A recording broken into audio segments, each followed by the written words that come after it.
नमस्कार सभी साथियों को, मैं Gargi Saraswat teaching exam TWA के प्लेटफॉर्म पर आपका स्वागत करती हूँ।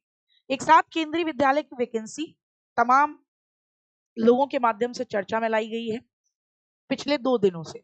ऐसा क्या मामला है, कब तक आ सकती है वैकेंसी, क्या आसार हैं, क्या रीजन है जिनकी वजह से हम वैकेंसी के आने का अनुमान लगा रहे हैं, और साथ ही साथ जो पहली बार बच्चा टेट वगैरह दे के पास करके बैठा है, सी टेट पास करके बैठा है, तो उसको पता होना चाहिए एलिजिबिलिटी क्या है, सिलेबस क्या है, क्या पढ़ना है, क्या नहीं पढ़ना। इन सारी चीजों पर बच्चा ना फोकस करे, तो इसके लिए जरूरी है तो आप इस वीडियो को अंत तक जरूर देखिएगा। यकीन मानिए आपके 5-7 मिनट, एक भी मिनट उसमें एक सेकंड भी बर्बाद नहीं होगा।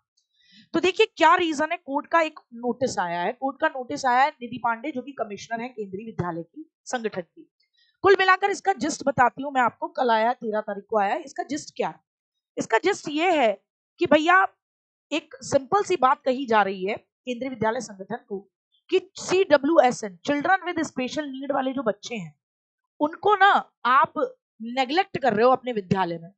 तो केंद्रीय विद्यालय को कहा जा रहा है कि इंटेंशनली, जानबूझकर, डेलिबरेटरी आप ऑनरेबल दिल्ली हाई कोर्ट के ऑर्डर को, जो कि 5 अगस्त 2024 को हमने आपको कहा था कि आप अपने स्कूलों में स्पेशल एजुकेटर की भर्ती कराइए, आप उसको ना इग्नोर कर रहे हो, जिसकी वजह से चिल्ड्रन विद स्पेशल नीड, विशेष आवश्यकता वाले बच्चे जो हैं वो प्रभावित हो रहे हैं।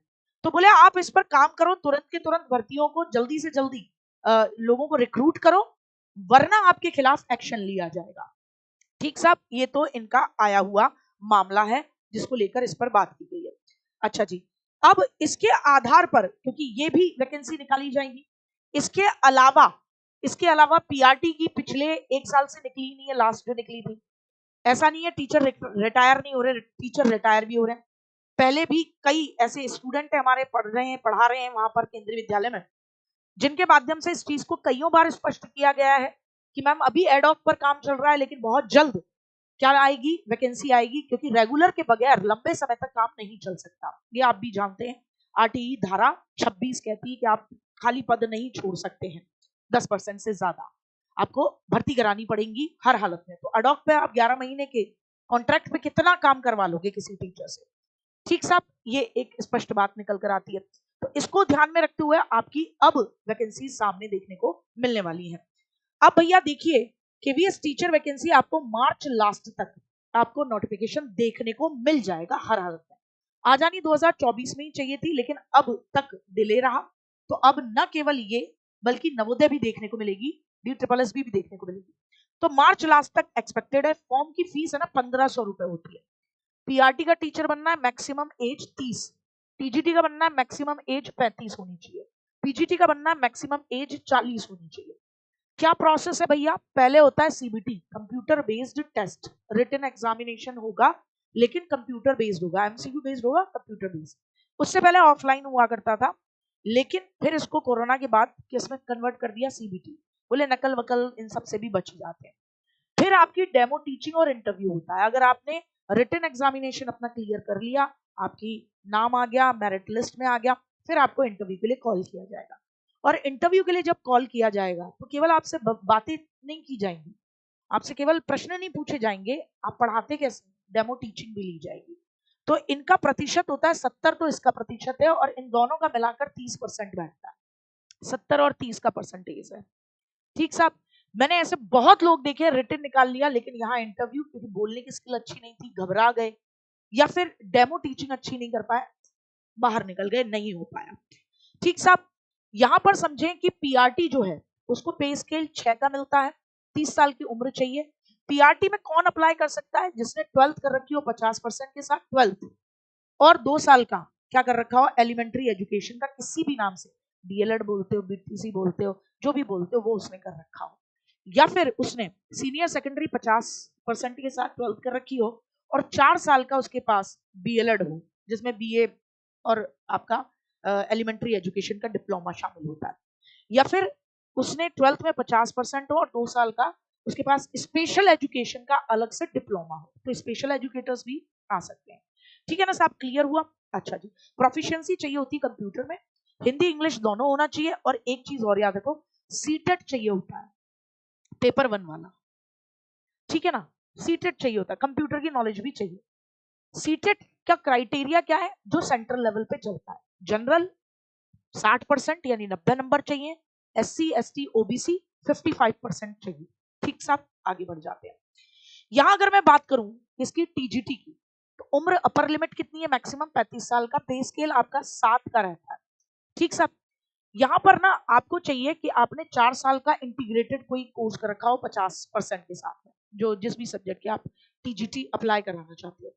तो जैसे आपने BA बीएड कर रखा हो 4 साल का, BSc बीएड कर रखा हो, BCom बीएड कर रखा हो, ऐसे मामला 4 साल का। या फिर आपकी बैचलर डिग्री है जिसमें 50% आपके उस सब्जेक्ट में मार्क्स हैं और उसके साथ आपने बीएड कर रखा है, बीएड बीएड। TGT इंग्लिश बनना है 3 साल, BA में आपके अंग्रेजी चाहिए। TGT हिंदी बनना है 3 साल चाहिए भैया। TGT SST बनना है 2 विषय आपके पास BA में होने चाहिए, history, geography, economics, political science में से जिसमें एक विषय या तो आपका हिस्ट्री हो या एक विषय आपका ज्योग्राफी हो, तो कोई ऐसा कॉम्बिनेशन बनाना है। TGT science, botany, zoology, chemistry में से कोई 2 होने चाहिए। TGT संस्कृत 3 साल संस्कृत पढ़ा होना चाहिए आपने, तीनों ईयर। TGT मैथ्स कोई 2 चाहिए आपको, physics, chemistry, electronics, computer science और स्टैटिस्टिक्स में से कोई 2 चाहिए। बीएड होनी चाहिए, सीटेट लेवल 2 होना चाहिए आपका, यानी पेपर 2 आपका क्लियर होना चाहिए। ठीक, हिंदी इंग्लिश दोनों में प्रोफिशिएंसी होनी चाहिए। पेपर बायलिंगुअल आता है, लेकिन आपसे बोला भी जाएगा, इंटरव्यू लिया जाएगा, तो हिंदी में भी बात कर सकते हैं, अंग्रेजी में भी कर सकते हैं, होनी चाहिए। कंप्यूटर की नॉलेज चाहिए ही चाहिए भैया। पीजीटी की बात करूं, 40 साल मैक्सिमम उम्र तक आप पीजीटी के लिए अप्लाई कर सकते हो। आपके पास पोस्ट ग्रेजुएशन होनी चाहिए, पोस्ट ग्रेजुएशन में उस सब्जेक्ट में आपके 50% नंबर चाहिए। पीजीटी इंग्लिश हो, पीजीटी हिंदी भरना चाहते हो, हिंदी में एक कंडीशन अप्लाई है, क्या कि पीजीटी हिंदी भरना है तो संस्कृत या Hindi with Hindi as one of the subject at graduation level होना चाहिए। संस्कृत का भरना हो, है ना, या उसका हिंदी का भरना हो, होनी चाहिए ग्रेजुएशन लेवल पे भी। जैसे आपने पीजी कर ली हिंदी में, लेकिन ग्रेजुएशन लेवल में नहीं था, ना तो हिंदी था ना संस्कृत था, नहीं भर पाओगे, एलिजिबिलिटी कैंसिल हो जाएगी। पीजीटी फिजिक्स भरना है तो ये सामने दे रखा है, applied physics, nuclear physics, electronics physics केवल हो तो भी आप भर सकते हो। केमिस्ट्री या बायोकेमिस्ट्री एमएससी करा हो, भर दो भैया। Economics, applied economics, business economics, भर दो भैया। पीजीटी कॉमर्स तो आपके पास मास्टर डिग्री होनी चाहिए कॉमर्स में, लेकिन अप्लाइड या बिजनेस कॉमर्स वाले को, इकोनॉमिक्स वाले को एलिजिबल नहीं माना जाता, shall not be eligible for PGT commerce. PGT mathematics आपके पास मास्टर्स में मैथमेटिक्स या अप्लाइड मैथमेटिक्स कुछ भी हो, भर दो भैया। पीजीटी बायोलॉजी ये सामने दे रखा है, या आपने कुछ भी इनमें से कर रखा हो और आपने बॉटनी और जूलॉजी ग्रेजुएशन लेवल पे पढ़ा हो।